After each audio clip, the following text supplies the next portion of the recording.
BlogTalk Radio.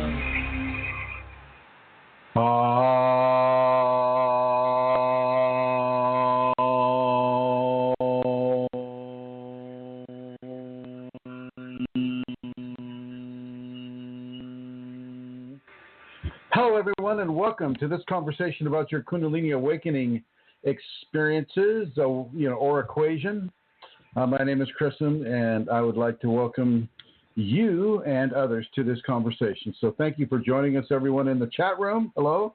Everyone who's calling in, hello, and everybody who's accessing this program from the archives, the future people, and those who are accessing it right now from their smartphones and their computer laptops and towers. So thank you for checking in with us. I just got back from South America yesterday.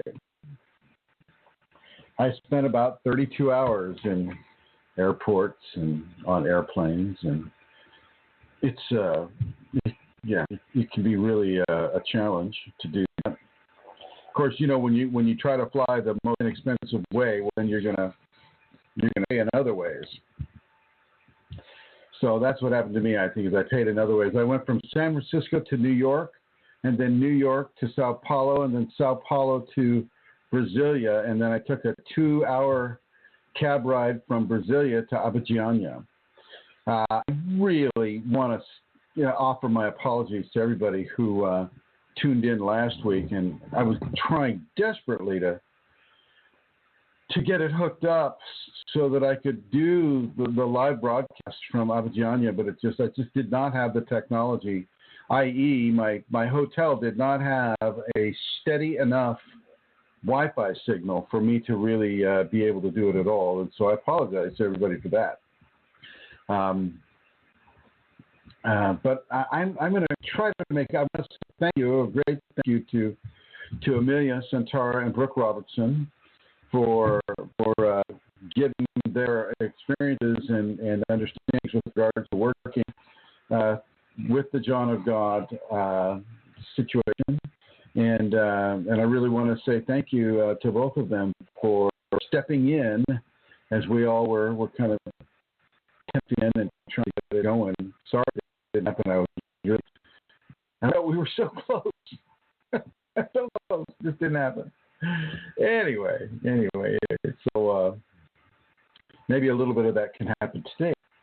So one of the first things that I want you to understand is when you go down South America, first of all, it's a very different lifestyle. It's a very different. The continental differences are profound. I mean, you can the plants down there, the animals down there, everything in the Amazon or the Brazil, even the Mato Grosso of Brazil is extremely large. There's a lot of life down there. It's still. Some of the areas are still kind of Pleistocene-ish, where you have large insects and large birds and large things that can have the capacity to feed themselves through the life forms that are available for them. And so it's very interesting to be down there. But however, before I get to how it felt to be within the radiance of Abidjan, I'm going to go over here to Indra from Toronto, and hello, Indra. How are you? I'm good. How are you, Chrism? I'm doing well, thank you. Good. And do you have a question for our audience? I have a question. Yes. The last time I called in, we spoke about. I asked about samadhi and bliss. I was having bliss for a few weeks. I just want to sort of give you an update. I'm just a second, Andrea. I'm going to try it again here. That was Go very ahead. interesting. From the top, my dear. You know what? I can't hear you. Breaking up. Really? Yes. Got a clear signal here. Go ahead and ask your question if you can. Okay, my question is, so I am still in the state of bliss. This is what it feels like. It feels like I can feel all my chakras spinning. But what it feels like is it's going through me, and it's almost like it's one wheel. I feel like there's a merge. Is that normal to you? Did I describe something? Yeah. The chakras, even though they have their own frequency of spin, when the Kundalini enters into the chakra matrix, it begins to align the sensitivities and the expressions of the chakra in a harmonic balance, and you will feel it as if there is one big controlling chakra managing all the Oh my God! So it is normal. Oh yeah, honey, it's fine. No worries. Okay, so another thing. When I first had my my full blown, the energy of course came in like a freight train, and what I'm experiencing now is like somebody oiled that freight train. Yeah, did the freight train need to be oiled? I think it did. Seriously, it did. Was it squeaking? Well, I can feel it. The energy is big. It's huge, but it's not. I know it's there. I know it's strong. I know it's powerful. It feels less, but it feels like somebody oiled that freight train. Okay. And I want to thank Centaura for taking a moment there to see if we're reaching the people in the chat room too. Thank you, Centaura. Yeah, the oil for the freight train would really be your practice, your acceptance, your lack of resistance, and that would really be. You could almost count that as the oil that would be helping the freight train run smoother. Right. So yeah, that's good. That's good. So of course, it's comforting to hear it's normal because I noticed this for like about a week now, where it felt like one wheel. You are right on target, my dear. Right on target. No worries at all. Okay, I don't know if you can answer this question, but I'll still ask it. At that point, where am I? At what point? At the one wheel, the feeling of the one wheel, everything's integrating. Where can you tell me, where am I in my? Right. If you can. Well, you're looking for a linear. You're looking for a linear placement within a non-linear matrix. I know, but okay. It's kind of like swimming in a lake and asking where you are within the water molecules of the lake. Right. I got that, but I wanted to ask anyways. By the way, I did. Go ahead. You are proceeding along the lines of where she wants you to be right now, and you're actually humming along quite fine based upon your questions. Right. Okay. So, I did visit that temple you suggested I go to at the Pickering Mandir just on the outskirts of Toronto. Okay. So I went in 2 Sundays in a row, and I sat and I looked around because I remember you telling me it had a really good Kundalini feel. So I did go, and I love it. Yeah. It's a very Kundalini-oriented place outside of the dogma. Right. Yes. Yes. Yeah. Yes. Outside of the dogma, the architecture, the way the rooms are set up, the statuary, it's very conducive to Kundalini. I believe as I recall, they had colored lights going through it too, which was very nice as well. Do. Yeah, yes. Yeah. Very beautiful. Yes, it's very beautiful. Glad you were able. So I did go.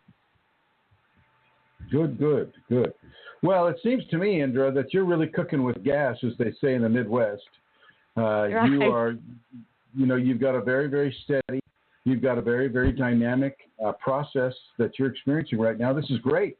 Keep it going. Keep up the practice that you're doing. Okay. Thank you. I do try my best, and you know what?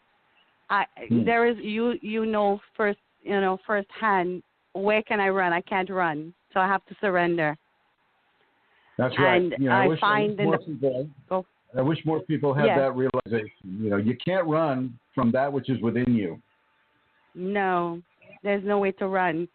And I know I did run in the beginning, and I know where it got me. It got me nowhere. So here I am. Here you are. Here you are. And here the Kundalini is within you. So it's all good, my dear. All good. Thank you. Thank you so much. You're very welcome. You're welcome. Thank you for calling in. Yes, I'm going to listen to the rest of the show. Okay, I'm going to put you in the blue then. Here you go. Okay, thanks. And just for anybody that was listening to that was Inara, the giant German Shepherd dropping something on the floor. So we will just have to kind of deal with her. And anyway, so yeah, I'd like to thank Indra for her question. It's a very good question. And the statement that she made with regards to there's nowhere to run. You cannot run away from Kundalini. You just can't do it. It's within you. It's got an agenda with what you have going on inside you. There's no way that you're going to be able to run away from it or to ignore it or any of the escapist attitudes that we learn to operate with so well in our society. Yeah, it's a very different scenario here. Now let's see. No one here just now, huh? Okay, all right. We've got some telephone activity over here that you guys can't see, but I'm responding to it. And good, okay. So back to Abidjanya. So Abidjanya is a place where the great healer of Brazil, John of God, resides, and this is where he has his healing center. My first experience with John of God goes back to 2001, 2002, and where I was on a lark. You know, I had a physical situation that I could have taken care of in the United States. You know, it wouldn't have been a problem. I could do it, but I decided to give him a try. And I went down to Brazil, and I had all the pain medications I needed. I had everything I needed to be able to manage this situation if he failed. Well, he didn't fail. He didn't fail at all. Matter of fact, his healing was given, and the whole healing itself lasted about 20 seconds. And after that, the healing itself lasted 7 years. 7 years. And so I went back subsequently the next year, and the next year I went back and did some levels of charitable service down there. And, this place and these entities down there, you kind of know my feelings about that, but they're a little miffed at me. So they were a little miffed at me when I went down to visit them this time, because I've been given away a secret that they wanted to stay secret. And so I'm not going to pounce on a truth that all it will do is initiate levels of fear in people that don't understand. But so I'm not going to do that. I'm gonna not all truths need to be known by everyone. And so I just want to say that in this case, these are very, very beneficial, very good entities, and they practice a level of the Kundalini awakening safety protocols. They're the closest ones that I've come across in this world that are that close to the safety protocols that the Kundalini in me, downloaded for me to write of, for the benefit of Kundalini awakening people. And so these spiritual entities have the ability to initiate a Kundalini response in a person. So when you get there, your Kundalini immediately jumps in a provocative movement towards greater expression and greater expansion. And I definitely felt that as soon as I got out of the taxi. Wow, there it was, boom, hitting you from the lower torso all the way up to the top of my head. It was a very, very, very provocative feeling, definitely unmistakable. And this is what you run into immediately. Now, with even getting to John of God, if it's your first trip down there, I mean, it can you definitely want to have a guide to go down there, because the airports, it's not so much the country itself, but it's the airports.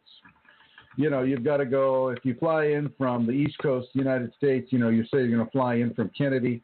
Well, you go from Kennedy and then you go to Sao Paulo. All the planes land in Sao Paulo.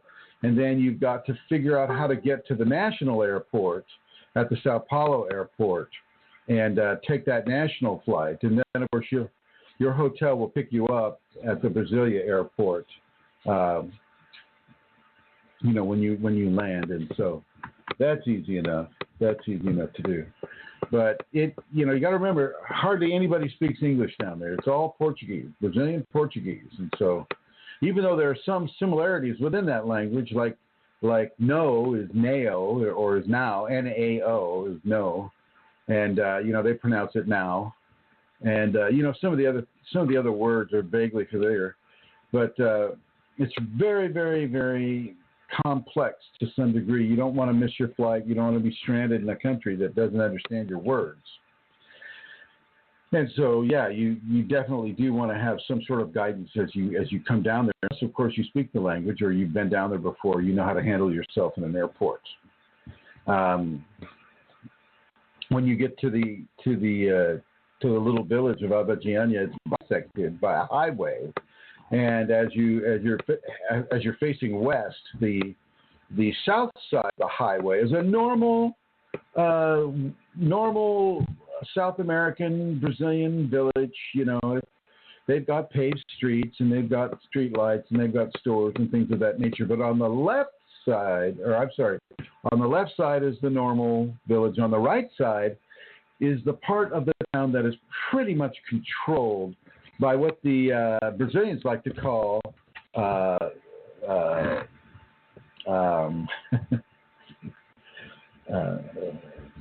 La Entidade.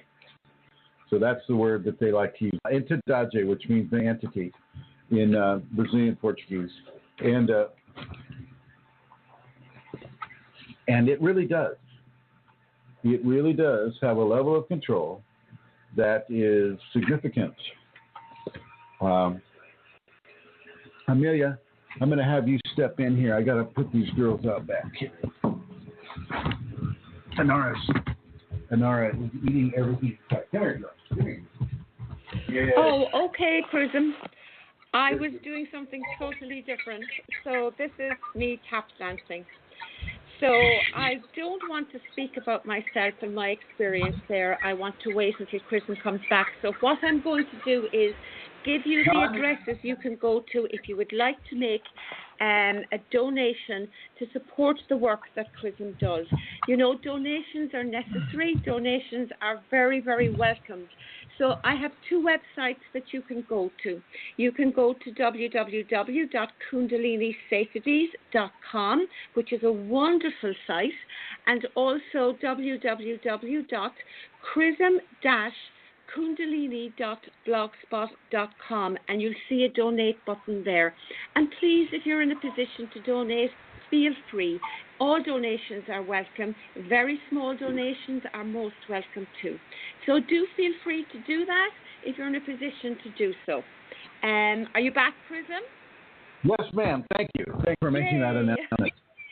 Yeah, okay. Yeah. So, I mean, I didn't just along the lines of the donation. I could not afford my ticket to go down there. The person that wanted me to go down, he had to pay my ticket down there. So I just want you to know that I'm not rolling in so much money that I can just hop, skip, and down to Brazil and back.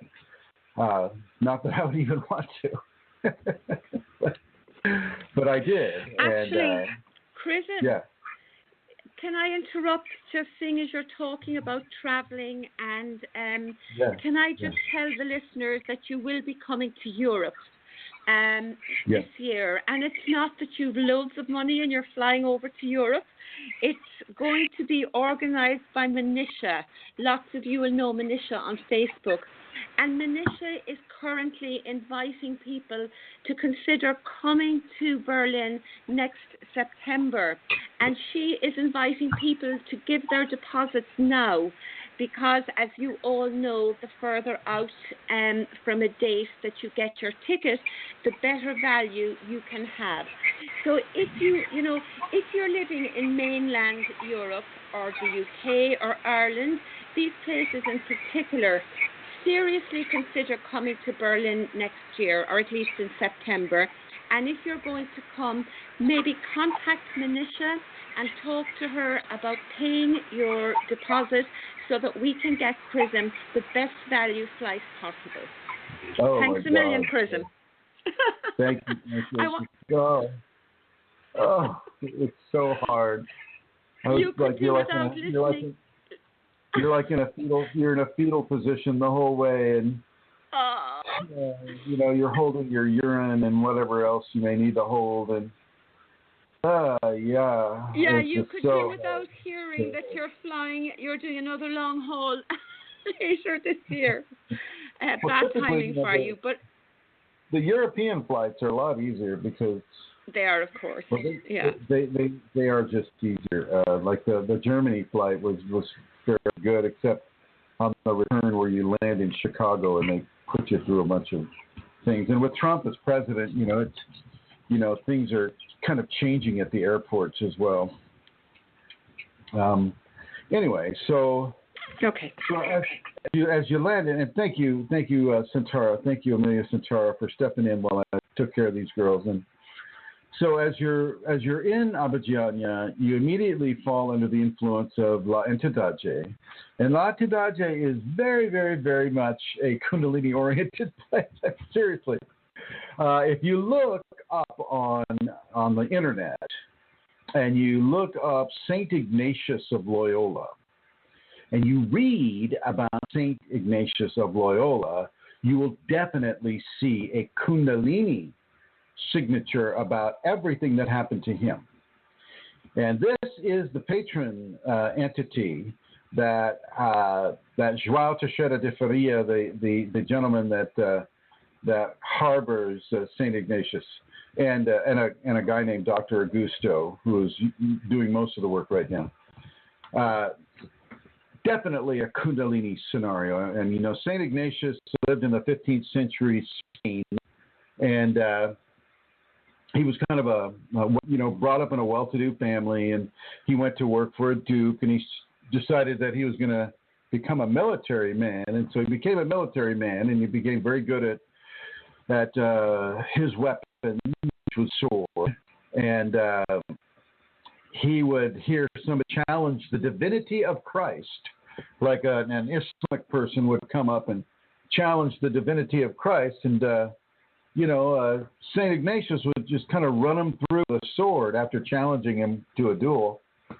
And he killed quite a few people in this manner. And he also killed quite a few people just doing the regular type of soldiering work that he was doing for the Duke that he worked for. And in one of the battles in like a mid-15th century, a cannon was fired, and the rubble that it ejected upon him really gave him some nasty breaks in his legs, and his military career was immediately finished. He had no military career after that, and with that in mind, he didn't really have an opportunity to do what he wanted to do as far as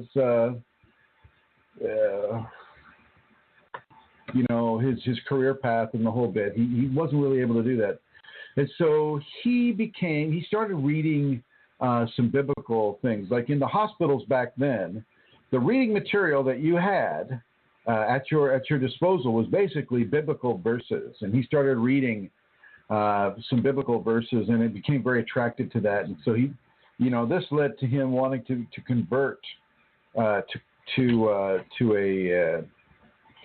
a religious lifestyle, and that's what he did. And so he started to live off of charity, and he started to do charitable actions.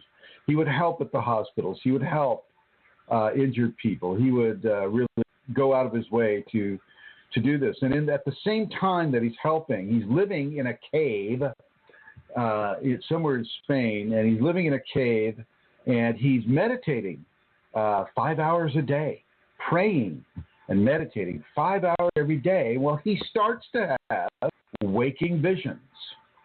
He starts to have visions that put him into levels of bliss. And if you look at some of the paintings of St. Ignatius, you see him, he always has tears of bliss streaming down his face. But if you don't know what bliss is, you just think he's crying. But these are adoration. This is adoration, and he really became quite a significant character within this era of Catholicism in Spain. And Spain was still quite the worldly power at that time. I mean, Spain was conquering much of South America, conquering much of North America, having wars with England and France, and et cetera, and so forth. And so with St. Ignatius, when he passed, he had quite a bit of karma to deal with. And one of the ways that he has dealt with that karma is by continuing to give of service in an enlightened format as an entity that began with João Teixeira de Faria, the healings that occur at Casa de Dominacio in Abidjan, Brazil. And so he and other people that had similar karma and that want to eradicate some of that karma or balance some of that karma, well, they're given opportunities to do just that. And Dr. Gusto is another one who wanted to continue to give to humanity. And as we look at Dr. Gusto and St. Ignatius of Loyola, we see spiritual consciousness reaching into the physical dimension from a non-physical dimension in order to initiate levels of help and service and charitable acts of healing. And this is what they say down there. You're not charged a dime for anything. Now, you will be charged for your hotel room, your hotel room, and you're definitely charged for your food. You can also be charged for the medicine, but if you don't have the money to purchase the medicine, they'll just give it to you. And I tested that one out myself in 2002, just to see if they would actually do it. And I wound up donating money to Casa anyway because they did do it.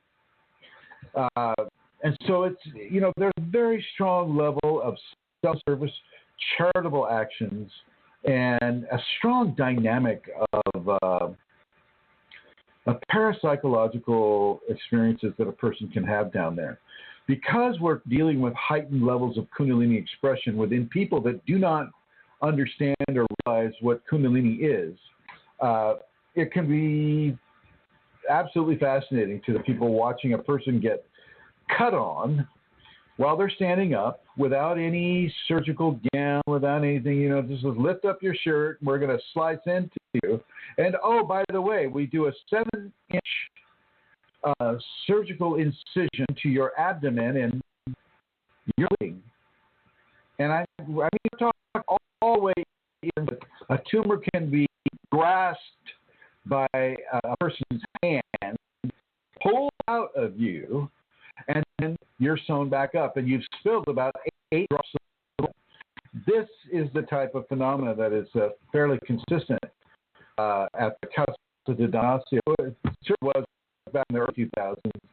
And even though I was really interested in watching the live demonstrations, which he still does, guys getting their eyes scraped with what looks to be the best thing, like a serrated rusty steak knife. And people having a pair of forceps kind of jammed up their nose and having those forceps turned. Those are fairly common.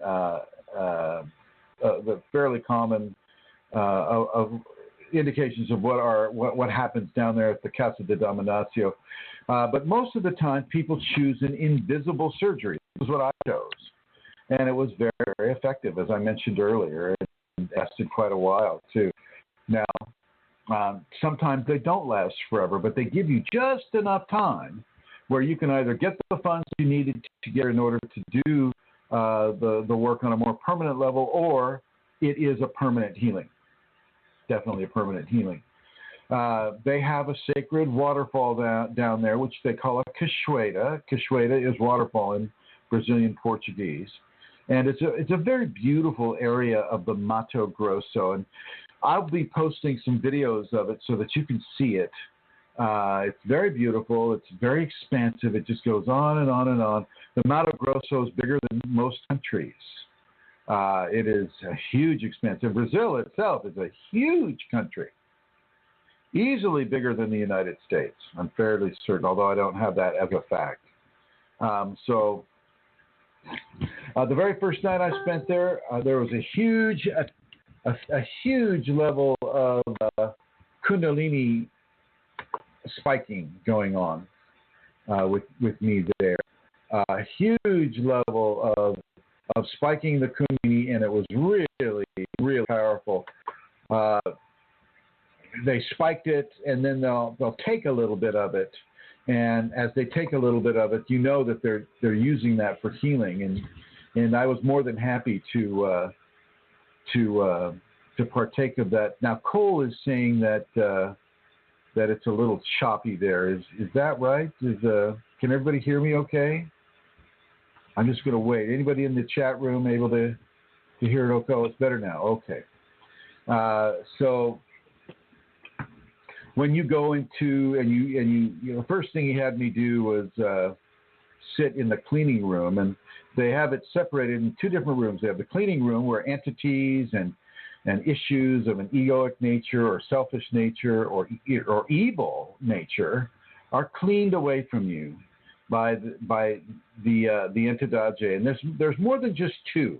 There's more than just Dr. Augusto and Saint Francis, or I'm sorry, Saint Ignatius of Loyola. There's a lot more. They just don't attach names to themselves. Anyway, you get that cleaned off, and then you go into the current room, which is where the Dr. Augusto or Saint Ignatius of Loyola, when they're inside of João Teixeira de Faria, you can kind of feel the level of Kundalini expression that their presence within him actuates with his Kundalini. And I have had these entities come into me. I've what they called embodied Dr. Augusto. He took over half of my body back in 2001, and in 2002, the whole group of them took over another half as I was sleeping overnight in a room where that, you know, where the permission was given for that to occur. They don't just invade you. They're not invasive entities. These are not the kind of entities that I tell people not to participate with, such as the Kundalini corrupting entities. These are entities that ask permission, and they do a very specific work, and then they leave, unless, of course, you want to continue to do that work, and then they will stay. The reason why I was coming down there is because Vincent, who has been on this program more than a few times, his Kundalini suggested that he come down to Abhijñana. His Kundalini. He didn't know who this guy was, but his Kundalini put it right into his head. John of God, Abhijñana, Brazil. And so, you know, we made the arrangements to come down, and he has been coming down, and he's been having a fairly, good level of success with the entities. Now, they're still controlling him to some degree, but what the entity down there in Abhijñana said is that you need to stay here for a good 6 months, because part of what Vincent has is a karmic scenario, a karmic balancing that includes invasive entities, and so this can be very difficult. They're not allowed to just remove a karma. A karma has to be earned. The removal has to be earned, and that's very important for people to understand. A lot of different karmas can come into, and you just don't get away from it. You don't get away from it. And these entities, the types of entities that Vincent has, are definitely of a karmic nature. But the entity down there, Lanchadaje, did say that he could help him. And so that's what I believe is the current plan for Vincent, is to live for 6 months to a year in Abidjan and do his work from a computer terminal there in South America. And we'll see how that works with him. But that is the reason we went down. And we definitely did see some positive results while down there. So if you have any questions about this at all, please feel free to write. Or if you'd like to call in, the call-in number is area code 347-934-0026. As I mentioned before, I'll be putting some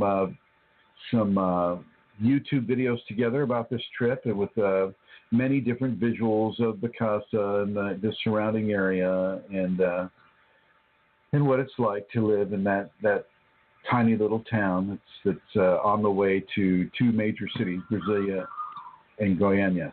Yes, Santara. I have two questions, Chrism, that were sent in for last week. Will I read them in relation to Sure. John of God?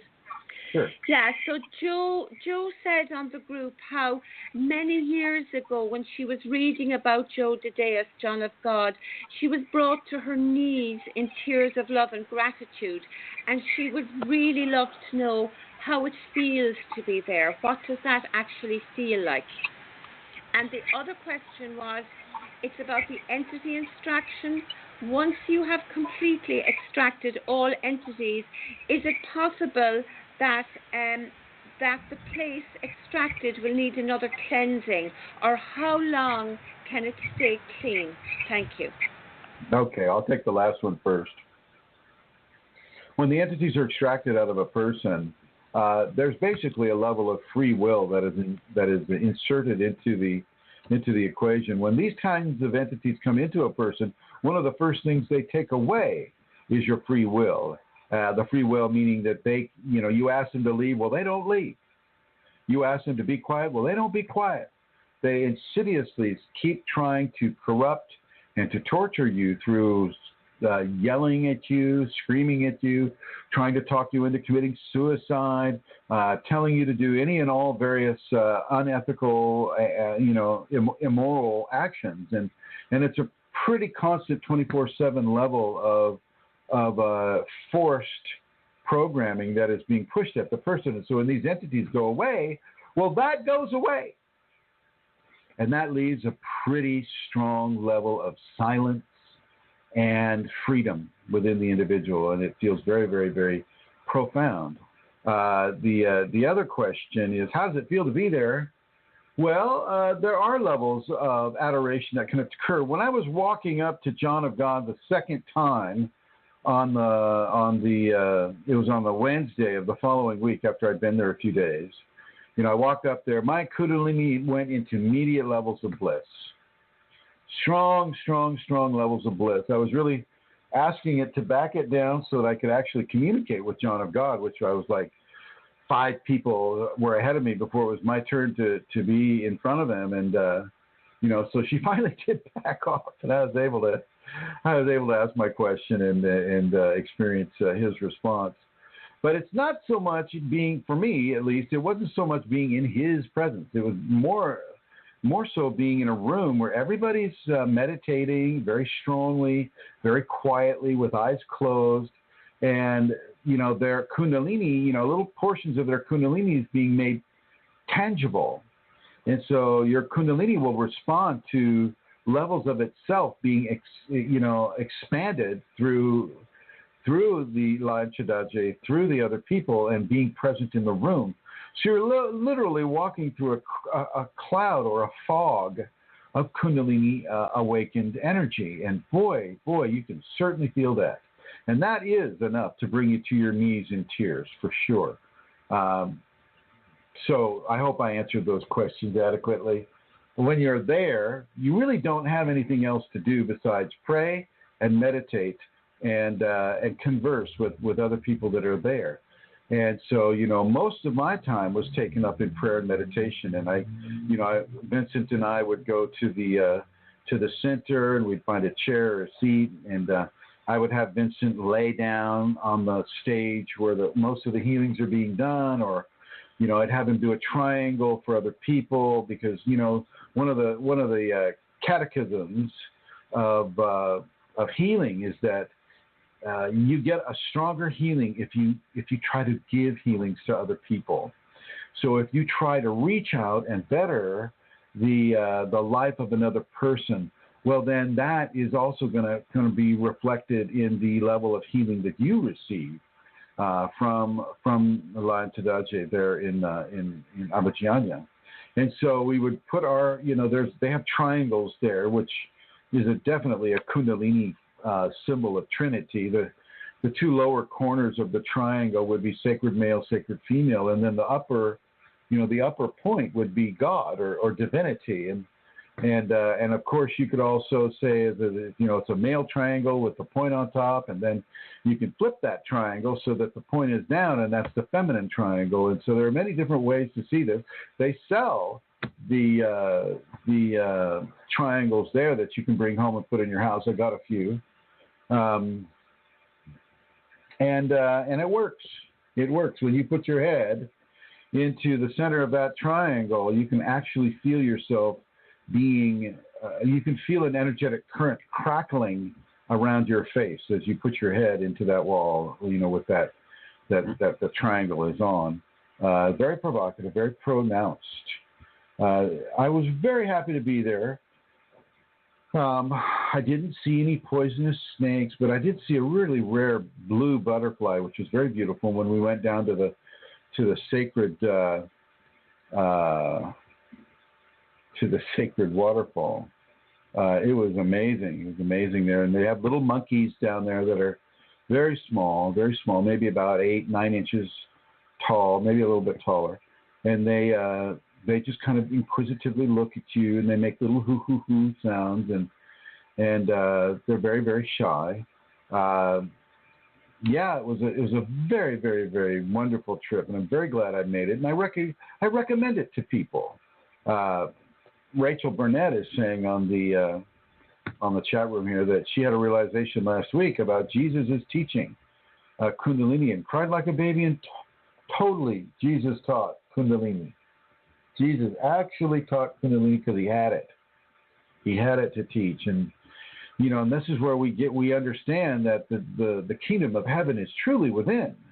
It's just not within the way people think it is. It's actually an energetic form that is the precursor to Kundalini awakening. When that Kundalini awakens, well, you go right into the divine. You go right into the divine. And so, very, very, very profound, very, very profound and provocative place to go down to. And if you're living in the United States or Europe right now, there's a lot of turmoil in both the North American continent and also in the European continent. And when you come down there to Abidjania, it all just kind of gets left behind. You don't really have the ability or the inclination to follow the news of Donald Trump or Angela Merkel or any of these other people. And you just kind of you're there for a very, very specific holy purpose. And it's really good. It's really good. And Rachel Burnett continues. She says, it's so sad how the Christian church hides the truth, keeps people from truly experiencing the full presence of God. Well, yes, indeed, Rachel Burnett. Can you imagine how this world would be different if Kundalini awakening was a normal part of the human expression on this world? What a beautiful world, this could be. Absolutely. Anyway, this is kind of in a quick nutshell. That's what occurred for me in Abidjania, and it's a very beautiful place. It's about 4,000 feet. So if you live at sea level, you'll be huffing and puffing for a little bit, but really there's nothing else to do. And the one thing that they do want to make clear to people is that you don't go to Abidjania as a tourist. They like to see themselves as a really large, spread out hospital with all the different hotels and homes as rooms in the hospital. They don't recommend that you go to Goiânia or Cristalina or any of these other neighboring towns because they don't following you over there is just taking them away from the work that they need to do there in Abidjan. And so, yeah, this is, now I know there's a lot of medical tourism like I was when I first came down in 2002. I was definitely medical tourist, right? Testing out a different way of healing. And when Dr. Augusto embodied within me, I was given the knowledge from his presence that this is how things used to be. It wasn't always along the lines of the American Medical Association. This is how, in eons gone by, that people would receive very specific healings. And the Greeks, the Greeks knew this too. They had the healing center at Asclepion, and they had these other healing centers where you would go to sleep, and an entity would come to you and give you advice on what you needed to do to get rid of the ailment that you had. You'd receive that as a dream download at night, and then the priests and you would come together and try to initiate that healing. And so this is really only this is really only a weirdness when it comes to modern Western standards of medical conduct. They don't like the competition. From natural healing methods such as, naturopathy or any of the ways and means that people would have reached into medical healing, from a natural level. As a matter of fact, in the United States, it's fairly illegal to do those types of things. The only person that can call themselves a health practitioner is those that ascribes to the American Medical Association. And the same thing is going on pretty much in Europe and Australia as well. Africa and Asia are a little different. But, it's still kind of a world that is being dominated by a few who see themselves as the end-all and be-all of medical-based healing. But as Rachel commented, people will come to Jesus. Jesus was able to initiate healing. He's able to help a blind man see, able to resuscitate a person, say probably from a near-death experience into out of that and into a fully living expression. And this is all within the realm of Kundalini. Kundalini does these works. And Jesus could have said it, when he said, these things I do are of the Father. Well, you could have just as easily said, these things I do are of the Kundalini, of the divine within me, expressing through me for a very specific intent and purpose with regards to giving a person another chance at healing. And this goes back to, pre-deluge days. I mean, this, before the Christians even existed. This goes back all the way back into the areas of Ahura Mazda, Zoroastrianism, the Sumerians, and these really, these civilizations that existed, 10, 12,000 years ago. They had a very different take on what it took to heal a person. And when I was standing up on stage with Dr. Augusto inhabiting the left side of my body, I was given downloads on what to say, and they put it on film. I think I could probably find the film here and see if I can put it on a disc and then upload it to the YouTube channel. But this is how it used to be done. Or they would also do it with ayahuasca. They would do it with some of the entheogens that were available to any of the medicine people at the time. Ayahuasca would be available. Chacruna would be available. The Syrian rue would be available. All the different kinds of ways and means that we would use to access higher levels of spiritual knowledge would be utilized in order to perform a set level or protocol of healing upon an individual. And so this place down here in Abidjan, South America, is just one of those places. It's like the Asclepion healing of Greece and some of the other places where healings are given. To think of one. Lourdes in France is another healing place that has to do directly with Kundalini.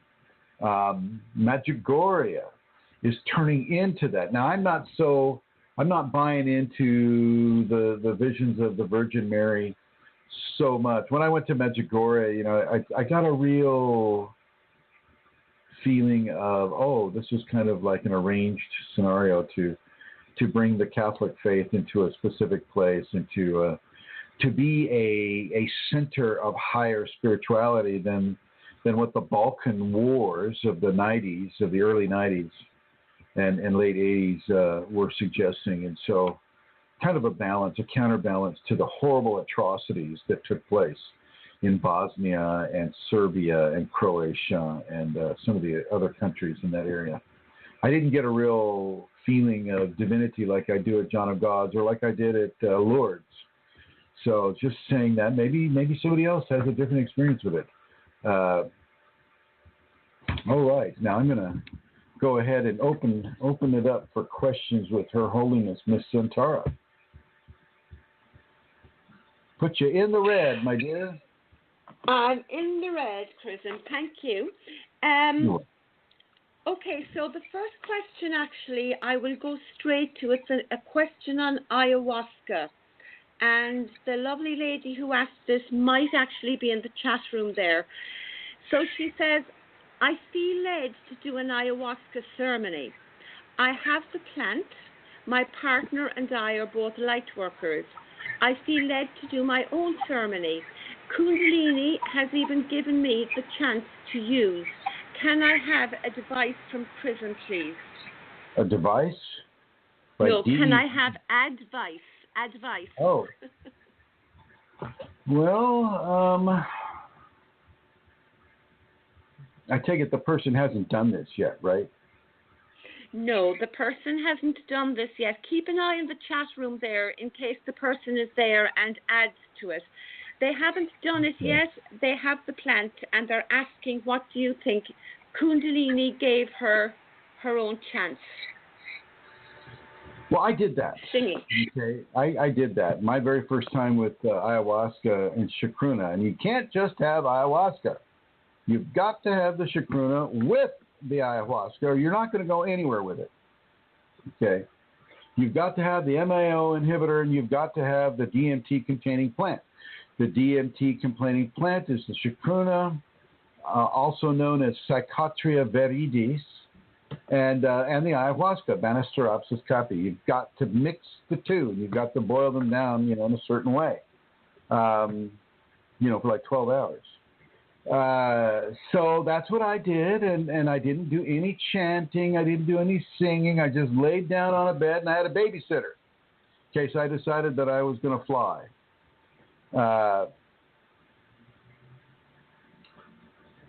So that was what I did, and basically the grand vision that I received from that experience was, I felt the need to vomit, but I resisted that, and she didn't push it, and I saw a giant snake circling the earth. I saw it from an orbit of about maybe 500 miles, and so I saw this giant snake. Encircling the earth. And it was a Shakti snake. It wasn't like a reptilian type of scenario that a lot of people would jump on. But it was the Shakti snake. And, it was very, very profound. It was a very, very profound experience. And I'm glad I did it. But it was nothing at all like when I went down to Peru with you and with Rosemary and with Brooke and with other people. When we had the fresh stuff, I bought mine over the internet, and we had the fresh ayahuasca, and we had a fresh, copious levels of Psychotria viridis or chacruna, and we had music. And now Alonso del Rio doesn't do a lot of, the typical chanting of the of Native American, he does his own music. And so, with that being said, he takes everything from Christian songs or, and his own music that he writes, which is very profound. But he does take some of the jungle sounds that he won't let you record those at all. But one of them, he'll sound like an insect. And it'll sound kind of like this. It's going, and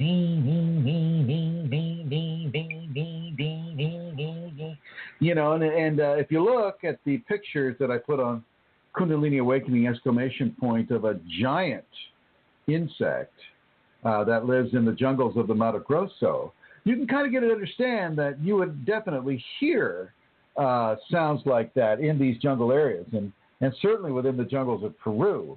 And he'd also, put in a, and boy, once you heard the bird or the insect, man, the ayahuasca really spiked. And so there's definitely, you are, I would assume that you are a of age adult, and that you're listening to your Kundalini. You say that you're light workers. I get a little concerned when I hear a person say, "Oh, I'm a light worker, like I'm a starseed," and it tends to I tend to see that into more of an ego-based type of understanding with Kundalini. Kundalini works in both darkness and with light, and it's not just one or the other. And darkness is not always bad, and light is not always good. So, I look at that in your statement, questioner, and I just kind of go, maybe you would do better to try it with a person that is leading, that knows how to lead these. And I would definitely recommend Alonso Del Rio with that. And I'd also recommend, I don't know their last name, so I may as well not tell you, but they're the ones that I did the ayahuasca with in Oregon as well. Oh, Cole's writing. He may be able to supply that name. Well, yeah, Cole, but that last names, my friend, last names. Scott and Amy's not going to help anybody. They have a website now, guys. Do you know it? Yeah. Cole? Yeah, Cole's getting it. He's getting it right now. So I'll be more than happy to suggest them as well. Scott and Amy tend to do, their mixture just seems to make you do a lot of very, very deep work. Alonzo's allows you to do very, very deep work too, but it's in a very different vein. And so I recommend both of them. Alonzo's down in Ture, Peru, and Scott and Amy travel around the United States. And so, yeah, Scott Latham, that's Latham, and Amy Wharton, that's Wharton. And Scott Latham and Amy Wharton are very good at what they do. They do a lot of work with trees and the essence of trees. And they take their information from the old and elder trees of the jungle, but also of the North American continent. So there you have it with that. And that's about the answer to that question. Okay, Chrism, thank you very much. The next question is about auras. I've noticed something new in my aura today. Around my head, the main color was an ultraviolet, but around that there seems to be a rainbow. I have never seen a rainbow in my aura before. It looks quite beautiful. I'm not sure if it means anything. I forget, does this person say they're K-active or awakened? Yes, on the group. Yeah, well, the activation sequence will, there's a portion of each chakra that represents, one chakra will represent levels of the rainbow, colors of the rainbow: red, orange, yellow, green, blue, violet. And when you look at your aura, the aura emanates from the seventh chakra, certainly within an awakened individual, and you'll see rainbow colors there. That's normal for Kundalini awakened people. Over. Okay, and the next one is about crown chakra being opened, Chrism. Feeling cold, peaceful water falling in my top of the head. Lots of happiness and peace. Feels like I'm flying. Everything new is happening to me, but lots of questionings. Am I safe or ill? Please help. You're safe. Yeah. Okay. Okay. Okay. So, the next question, Chrism. What effect does the Merkaba have on active Kundalini? Merkaba doesn't really have anything to do with Kundalini. It's kind of a device set up and really promulgated by an individual that calls himself Thoth, one of the Egyptian gods. And it's a mechanism within that context used as an external point of vehicular travel through space and through the multi-dimensional qualities of existence. And it's just basically it's really nothing to be believed in. I mean, you know, let me back up a little bit. I mean, you can make a belief system out of grass growing. You can make a belief system out of, you know, putting deodorant in your underarm. You can make a belief system out of anything. And this person decided to make a belief system, you know, along with his Flower of Life program and all of that, is, you know, creating a Merkaba and then going inside of it and traveling around with it. You know, like an ascension vehicle, except he's going outside of the inner qualities of grace that have already been given to you by the divine natures within you. And so, you know, he's creating something that doesn't need to be created. He's creating a vehicle that doesn't do anything near as well as the Kundalini. But because we're always looking outside of ourselves for ascension formats, well, that's what people do. They, oh, wow, all I have to do is create this Merkaba with my mind and then step inside it and just off I go. No. But if that's what you want to do, you go right ahead. Go right ahead. I suggest you do a strong level of ego work first, though. Over. Thank you, Chrism.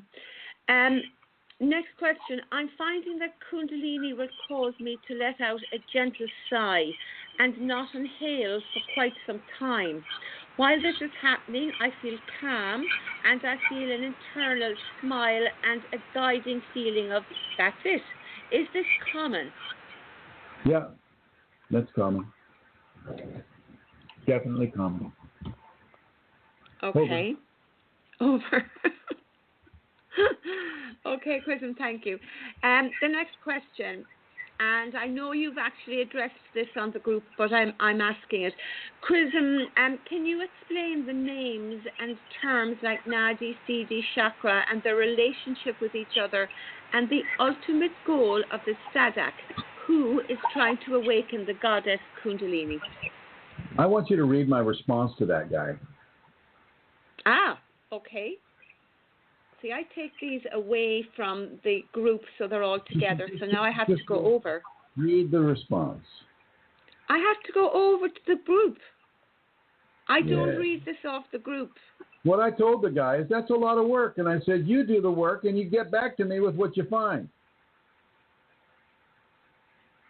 You know, he seems to think that I have all the time in the world to just give him all these little descriptions that he wants that only dovetail with his own belief system, his Hindu-based belief system. And basically what I told him was that I don't agree with belief systems that tend to create the ideology that Kundalini awakens the same way in each person. I don't agree with that at all because it's unique to every individual. Yes, there will be some similarities, but for the most part, it's an individual thing because we have individual karma. And because we have individual karma, our equation of Kundalini activation or awakening is going to be unique.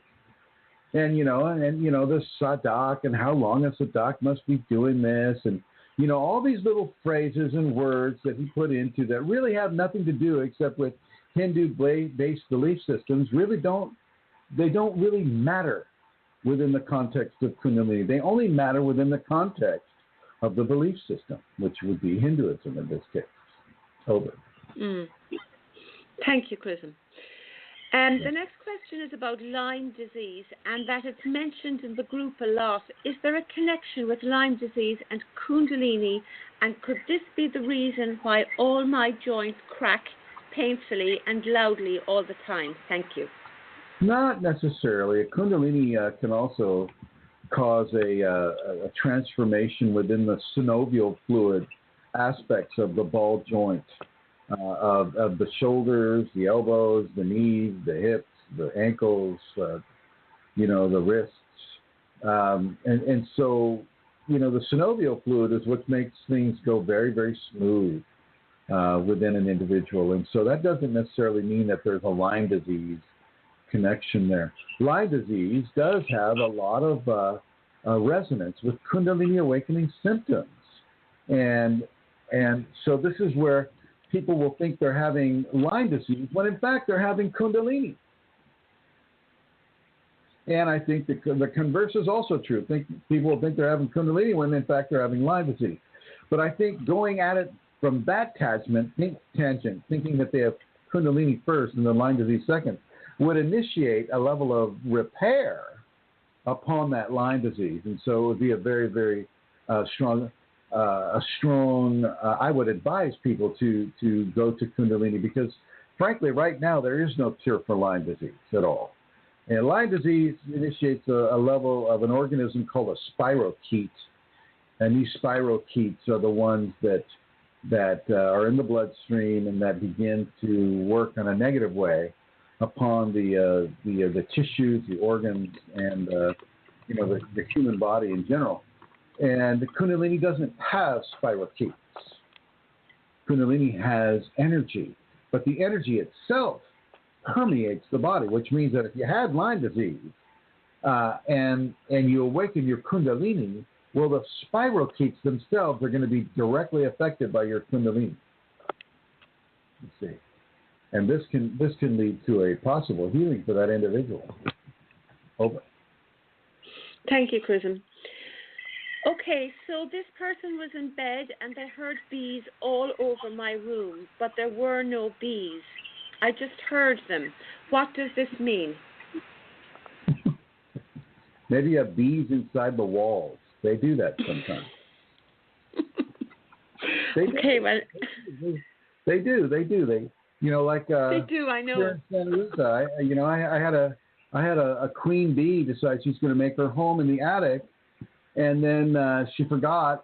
She didn't tell all her people how to get out of the attic, and so they started coming out the heater and the windowsills and any orifice or spot of light that they could go. And we literally had the horror movie of 40,000 bees flying around the inside of the house. Now, of course, from a Kundalini context, if you hear the buzzing of bees, that's one of the Kundalini symptoms. But she's not really, I don't know how many times she's heard it. Does she have other Kundalini phenomena? I like to see at least 3 to 5 different phenomena before I try to diagnose Kundalini for an individual. Hearing the buzzing of bees, let's make sure that your walls are free of the bees. Over. Yeah. Thanks. Yeah. Okay. Thank you, Chrism. 2 or 3 times during meditation recently, I have felt pressure between the heart chakra and the throat chakra at the spine. It feels as if it sets itself on this area from outside. It is a very sudden feeling, or so it seems. It lasts for some time and then passes. And there's also a grasping. And the person asks, has anyone felt this? So I suppose they're asking, in the context of Kundalini. Okay, so there's a couple of different scenarios that can cause that. And one of the scenarios is a releasing of aspects of the Granthi knot, and the Granthi knot that is part of that area of the body. Another thing, of course, can be an entity trying to assert its will upon the individual. Like she said, it comes from the outside. And so, if it's coming from the outside and it's not developing from an internal context, well, then that can be an entity trying to insert its will upon the upper heart chakra and the lower fifth. And this could be maybe a way for it to gain a voice. This could be part of a situation where it would be looking to dominate from a love-based level, and then gaining its voice into the fifth. I mean, there's a bunch of variations within that scenario that can occur. From the outside in is not always the best vector of approach, but it does happen sometimes with Kundalini that an outside-in scenario does develop. So with her, let's have a look here. Did she say if that was on the back or on the front? She said on the spine, from the heart to the throat chakra. Yeah. I would say on the back then. That sounds more like entity involvement to me. So what I would do is I would ignore that completely, and say your prayers to Kunalini to keep that consciousness clear from you. Over.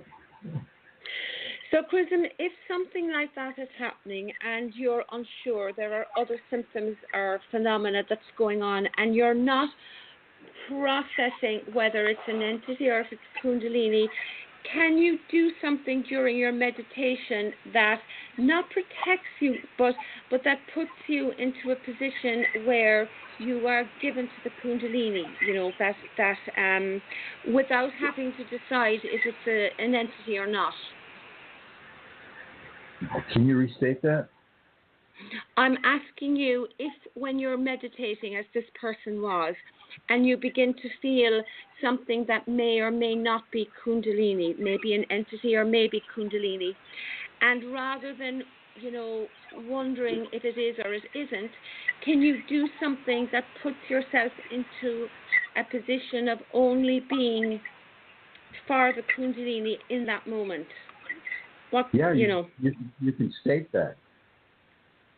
You can say a mantra that is directed only to the Kunalini and nothing else. You can put your forefinger and your thumb tips together. You can put your tongue up. You can put your eyes up, and you say, "I only recognize the Kunalini radiance within me," or "I am all that the Kunalini within me wants me to be." You can begin to say a lot of different things that will really focus you just on the Kundalini rather than on anything else that might be trying to communicate with you. Over. Okay, yeah. Thanks, Chrism. The next question is it okay to practice Sahaja meditation?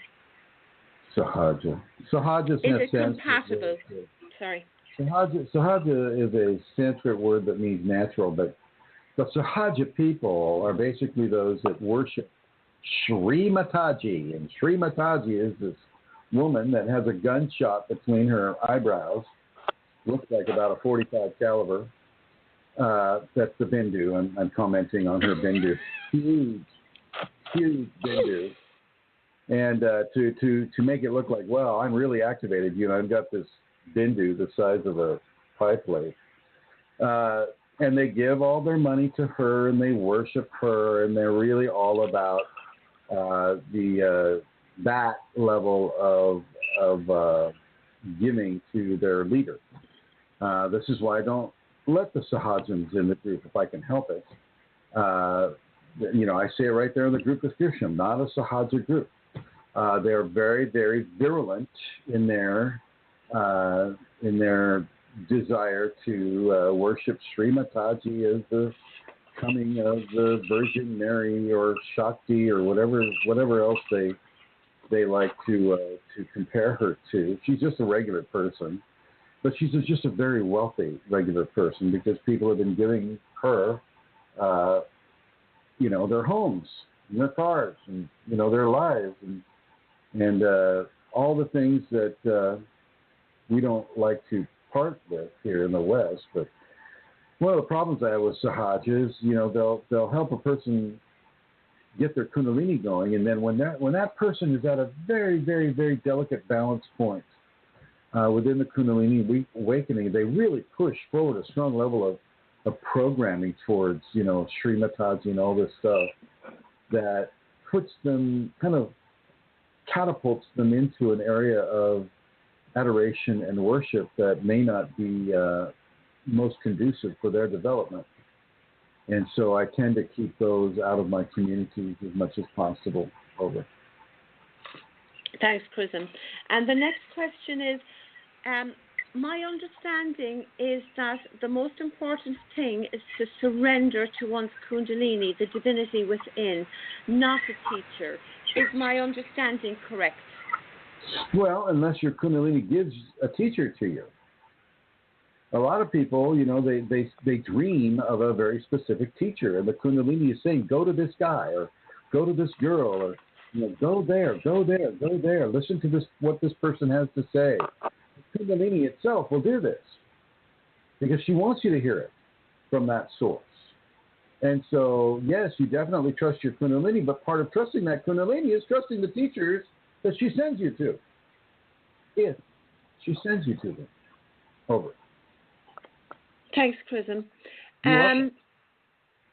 Okay. You're after going through those fairly quickly, actually. I'm just scrolling to see. I don't think I've got any more questions. Well, good. I have to say that with all of the, here we go. iMagic Art says, Chrism, would the occurrence of synchronicities constitute Kundalini communication in regards to listening to a particular teacher? I guess it would depend on what those synchronicities were. David, can you outline those synchronicities?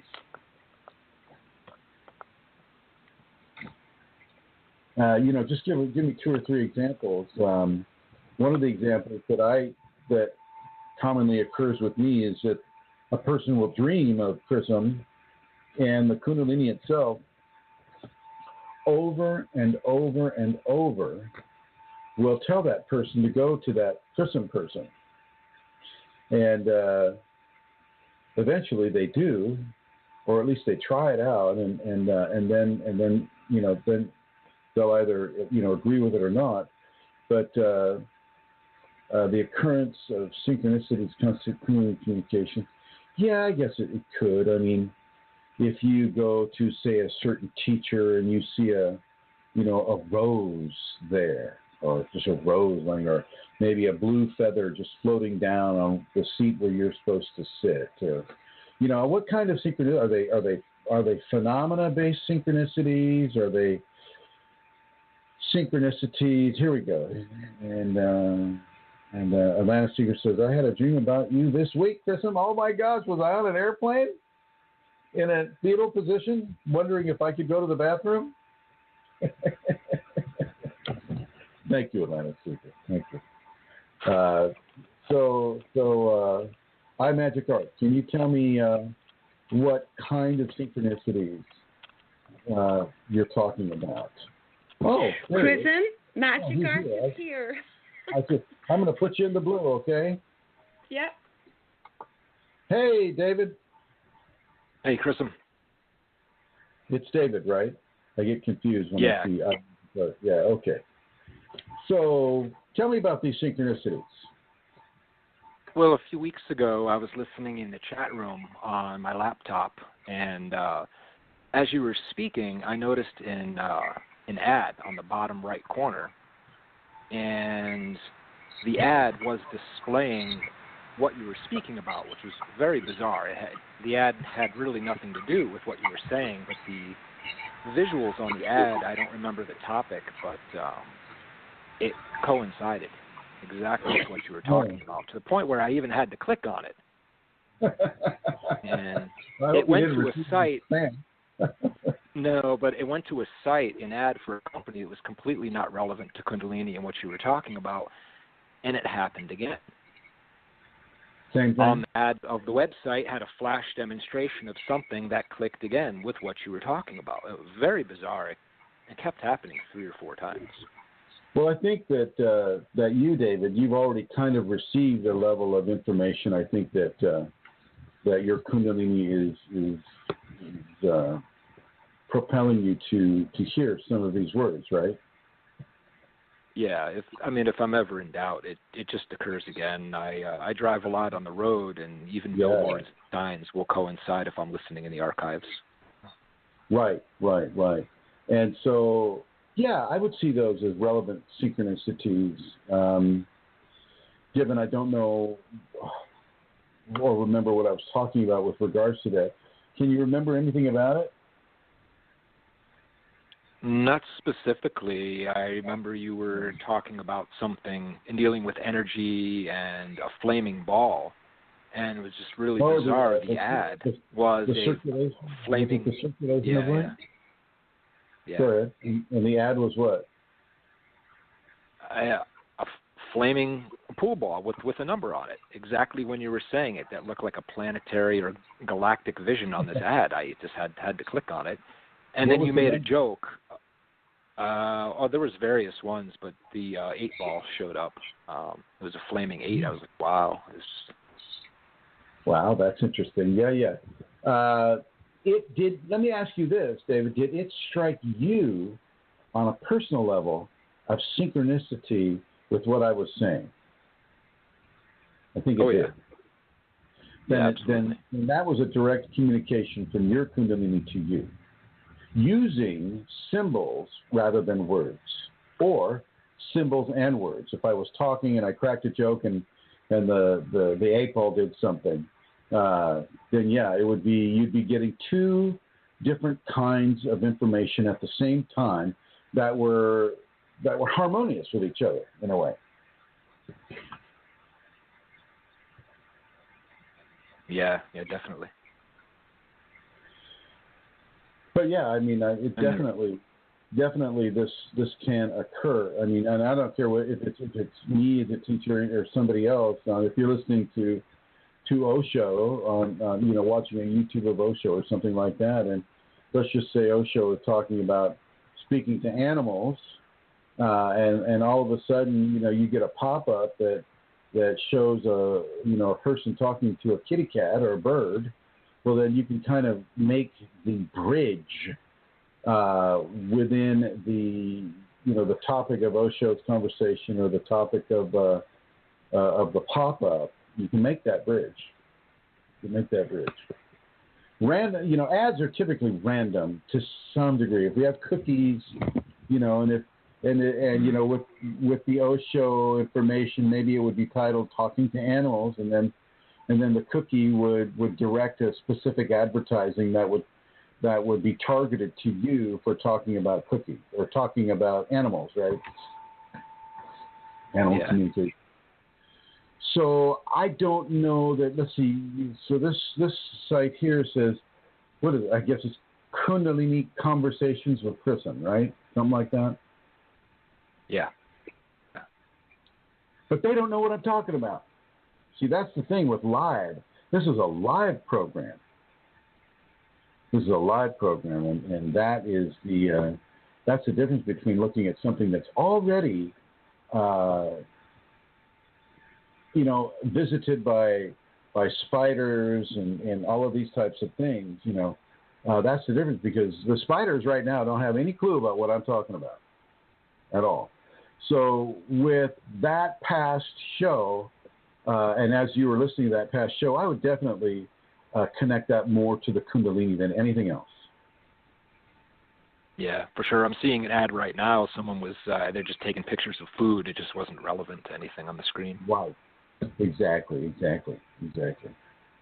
But I know earlier in my activation process, I had a lot of synchronicities, a lot of speaking and teachings from random people that suddenly addressed me with something very profound that I just disregarded as, like a fortune cookie logic, not intuition. And I ignored it for many years until finally started opening up to it. Yeah. I mean, you're definitely inside of a blessing, David. You're definitely inside of a blessing, and the more you open to it, and the more you really begin to respond to it within your physical expressive dimension, the stronger these teachings are going to come for you. And you don't need to worry about your family or anything like that, or even your job. I mean, she knows what you do. And she knows who your family is, and she knows these dynamics. I know it sounds a lot like Santa Claus, and he knows what you were thinking and things like that. Yeah. But she does indeed, because she's within you. The Kundalini is within you, and it's that divine consciousness within you. So it knows your particular, and it knows your dynamics. And just start really paying attention. I love the fact that you're asking about synchronicities. Because synchronicities are often a doorway into expanded levels of teachings from the Kundalini. I had them all the time. All of a sudden, I would stop. I'd be walking in a gravel on top of a levee somewhere in the United States, and I would just stop, and I was told to pick up a certain stone, and I would turn the stone, and in the agate of the stone, I still have this stone too. Inside of the swirls on the red and dark red agate, I could see a man with a beard with his hands outstretched wearing robes. And I was told that's how I would be. Wow. And another time, I was walking along the banks of the Sacramento River in Northern California, and I stared at there's like thousands of these round river stones, that they placed on the levees to kind of secure the levee. And I stared at this one. I had no idea. It wasn't me. But all of a sudden, I was just staring at this one normal-looking river stone, about, 10 inches long and about probably 10 inches wide as well. It's gray. And I was compelled to pick it up and turn it over. And when I picked it up and turned it over, there was yellow paint on it that showed a person kneeling and kind of like praying to the sun. And I thought, wow, that is so what I was into at the time. So, yeah. Is that a synchronicity, or would that be just like a psychic development? I don't know.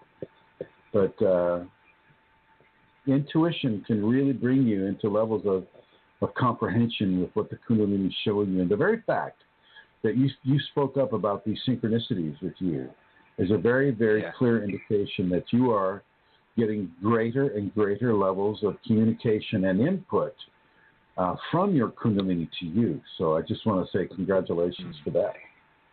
Yeah, thanks. What I love about synchronicity is it's one of those intuitions and levels of learning and download that you don't control. There's no ego involved. The more you surrender and open to it, the more you get anywhere you look if you're open to it. There you go. That's right. Like, I had no idea that these rocks would show these things. I just was compelled to look at them. And then when I picked them up, the configuration of the agate, I mean, I could show you the agate, David, and you'd be going, where is it? I don't see it. It's only for me, it's just for me.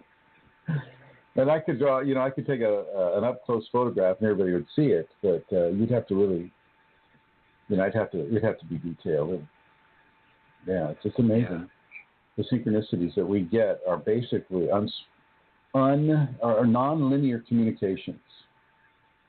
Non-linear communications from the Kundalini. I had another a quick question after someone's been Kundalini awakened, and you have dreams of serpents, not like a big serpent or a giant serpent, but say walking in streets where 3 or 4 feet piled high is just serpents all over the place. That would be Kundalini. You bet. That would happen to me in my bedroom.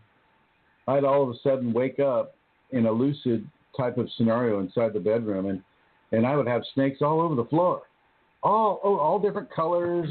They weren't going to be like 14 feet tall or anything like that. They were just, there's just all kinds of different snakes all over the place. And yeah, definitely Kundalini experience there, my friend.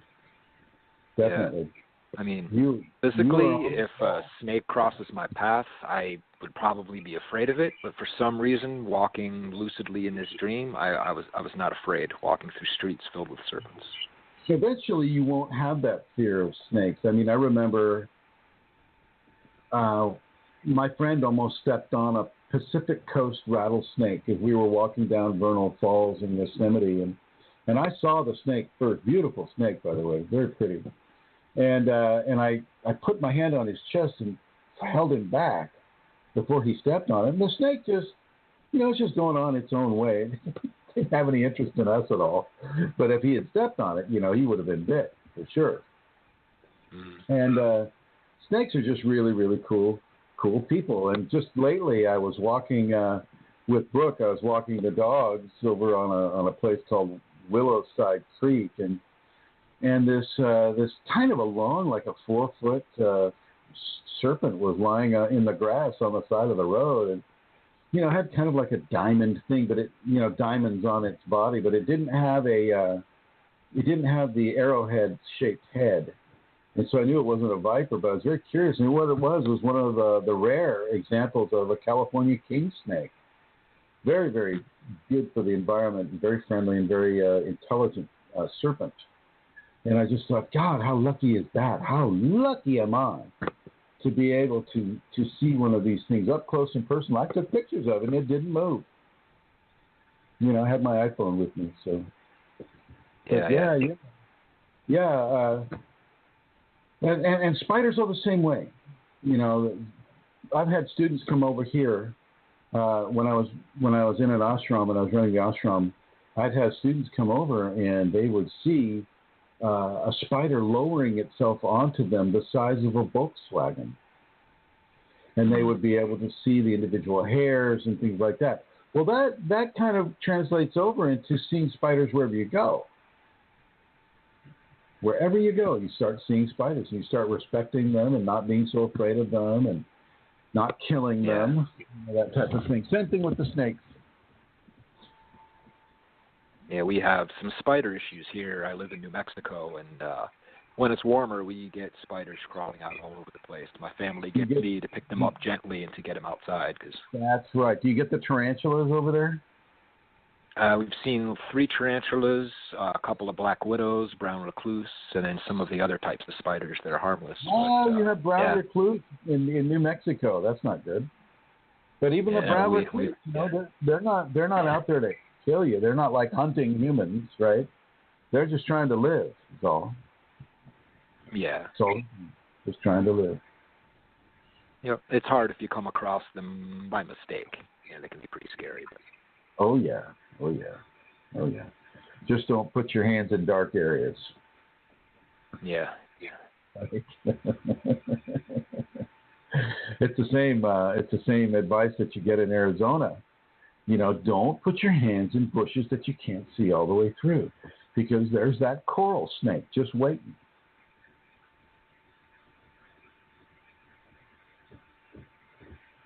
It's the same thing with the generally.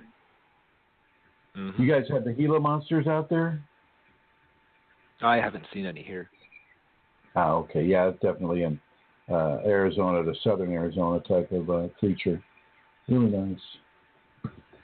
But very, very, well, thank you, Chrism. I appreciate it. You're very welcome. You're very welcome, David, and nice to have you call in. Thank you. And I'll put you in the blue. And Brent D says, "Hi, Chrism. Just wanted to thank you for sharing the power prayer in a previous show. It's incredibly powerful. Much love." Absolutely, Brent. That is the only way to pray. The only way to pray, and I will say it here once again. If you have a person that is ill, if you have a person that needs a healing, or if you yourself need a healing, whether it's finances or whether it's love interests or whatever it may be, you do the power prayer. That will work. That will work. Now, Amakua is the Polynesian term for Kundalini, and it is a very, very, very intricate and yet effective system of praying with results. You get results with the power prayer. So you're very welcome, Brent D, and thank you for mentioning that here. Cole Kundalini asks, "Chrism, is this harp thing a thing?" Well, there's 2 different kind of harp things, Cole. One is something to do with real estate, and the other is the high altitude or oral type of thing. And I'll have to say that both of them are a real thing. Yes, it is valid, and it's a weapon that uses Tesla information to create a huge footprint of potential destructive power over an entire city or something of that nature. It's not, they're not using it in a way that is productive towards humanity. They're using it as a way of defense-related equipment and technologies. And any other questions out of the group? I see Andrew Lucariello is talking. And what about chemtrails? Chemtrails is another DARPA project where they're trying to control levels of weather, trying to control the weather in certain ways. But they're also dumping toxins on the populations, things that are not helping people, that are kind of actively hurting people. And they've been doing that for a few years now. The chemtrails are not a pretty thing. And it's another example of challenged ethics becoming an expressive format that is being inflicted upon populations. We do not need, and this world does not require, chemtrails. Yeah. And while people are typing here, I'm going to come on over to Rosemary here. Hello, Miss Rosemary. How are you? I'm good. And you? Good, good, good. And tell me how your practice is going. Well, I'm doing my regular humble. When you say you're humble, that doesn't quite work. But simple practices I have before.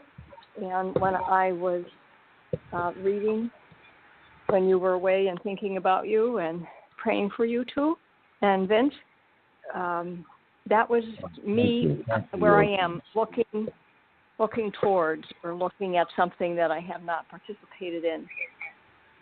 But I think you would really enjoy. I think you would enjoy Abidjania. I don't think you'd enjoy the air flight down there, but you'd enjoy Abidjania. It's very Catholic, so you'd be familiar with a lot of things. Like, a lot of the things there. They're Christian oriented, and yet it's Christian with a supernatural flavor to it. Which is missing. I have to say, I'm not very interested in mediumistic practices. However, I have to say, of the John of God people down there, the entities are fairly benign. Fairly benign. They don't go out of their way to hurt anybody. I like that.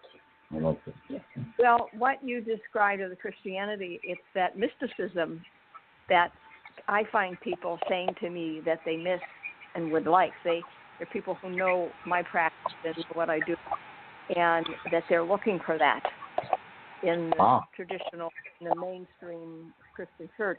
And something you said earlier about looking outside themselves. It is so common, even with so-called alternative magazines or articles. It's a lot of people working hard next out there, and I get very sad when I see that, and people don't have the information, even beginning information. Because when I started a few years ago, I wasn't coming from understanding. I was just being drawn, and I followed that. But that mysticism is missing, and the fact that people are interested in looking at the stars, that's really beautiful. Yes, it is indeed, and it's good for you to recognize that, and if you run into those people, swing them our way. As best you can, if you can build a bridge between whatever belief system you're talking about and what we do, And you have the skill set to do that, Rosemary. So thank you. Thank you for all you do for the KAS1 community. And I'm going to put you in the blue here. Thank you for the update. And I'm going to read what Brent asks. Says, Chrism, can you talk about Hatha Yoga and asana practice and the Kundalini? Well, Hatha Yoga is a style of yoga like Kundalini Yoga or Bhakti Yoga or, any of these yogas. Hatha Yoga happens to do with positions of the body and breathing, which is positions of the body is what in Sanskrit is called an asana. So basically he's saying, can you talk about Hatha Yoga and the positions of the body practice and the Kundalini? And Hatha Yoga will not activate the Kundalini. But if you do have the activated Kundalini or awakened Kundalini, and the Kundalini is starting to put you into Kriyas, you will find that they follow very, very much along the lines of Hatha Yoga. And it's not because Hatha Yoga is just somehow magically tying into your Kundalini. It's because the people that developed the various yogas, Patanjali for one, codified what positions a person would go into that had activated Kundalini and turned that into a mundane practice for the masses with the promise that, oh gosh, if you do yoga, then, well, your Kundalini could be activated. Kundalini Yoga does the same exact thing. Same exact thing, just with a different name. Okay. So there we have that. And iMagic Art says, and if breath of fire can lead to an awakening. It can, but it will not be a pleasant one, typically. You're welcome, Brent. David, it will not be a pleasant one. You'll feel like you're burning a lot of the time. Breath of fire can be extremely dangerous. And of course, all these yoga studios, have you do breath of fire right at the end of the thing. I don't know what occurred to have them start doing that. It wasn't that way all the time. But now they're doing this breath of fire right at the end. It's just like, oh, yes, well, after you do the yoga practice, we just like to get you ready to face the world and have a positive energetics. And so we have you do the breath of fire for that. And it's like, oh, geez. What happens when somebody activates their Kundalini that way? Not a pretty picture. Not a pretty picture. And iMagic Art continues. He says, any purpose of breath of fire after and awakening? The Kundalini may compel you to do some breath of fire. But see, that's within the Kundalini. When the Kundalini tells you to do the breath of fire, you can pretty much trust that you need to do it for whatever reason. She's indicating that you do it. So, yeah, that's after the awakening, breath of fire is not something that you would induce on your own, but something that the Kundalini within you would induce upon you.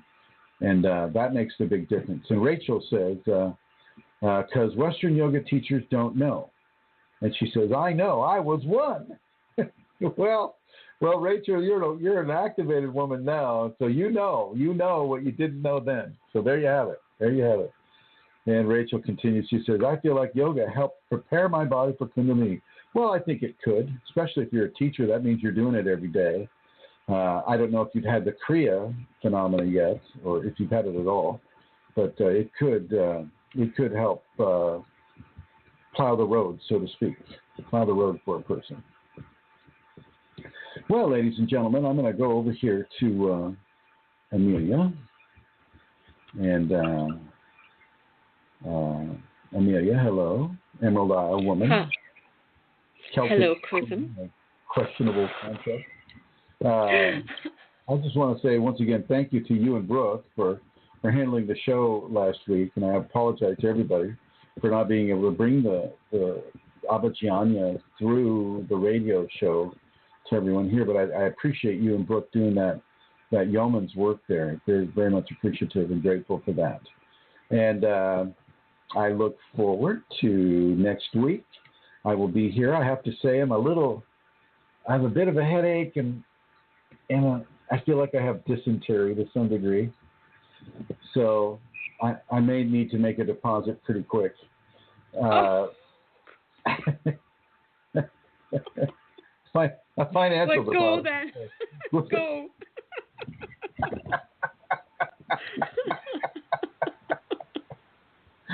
I swear to God, I think it comes from sitting in that one position. It messes with the peristaltic of the and I literally was doing that for like 21 hours. So so anyway, I have a headache. I haven't quite recovered yet. Didn't sleep at all last night. Had really strong vibes that had more to do with the travel effects than anything else. And so I'm just going to go ahead and end the show about 15 minutes early. And I appreciate everybody tuning in. And Andrew says, "I'll take care of Chris." Well, I will. Indeed. I'm going to try to anyway. And I just want to, I say appreciation to Andrew in Atlanta, Secret Brent D, Katie Paulson, Manisha, Mary Jean, and Michelle Ranger, Phil Karuba, Rachel Burnett, Cole Kundalini, and David I. Magicart. And I thank you all for tuning into the chat group and asking those excellent questions that people were asking in the chat group. And I'd like to say thank you to the people that called in, and thank you to you, Santara, for hosting this program. And I just want to say a great deal of thanks to you, Santara. This is your baby. This program is here because of you. And we are all able to partake of this because of you. And I just want to give you my gratitude. And I want to say that to everybody here listening. Thank you, Santana. You're welcome, Chris, and thank you. All right. Any last words, my dear? No. See everybody next week. That's it. See everybody next week. And thank you, everybody. And I'll go ahead and end it like I started it. And here we go.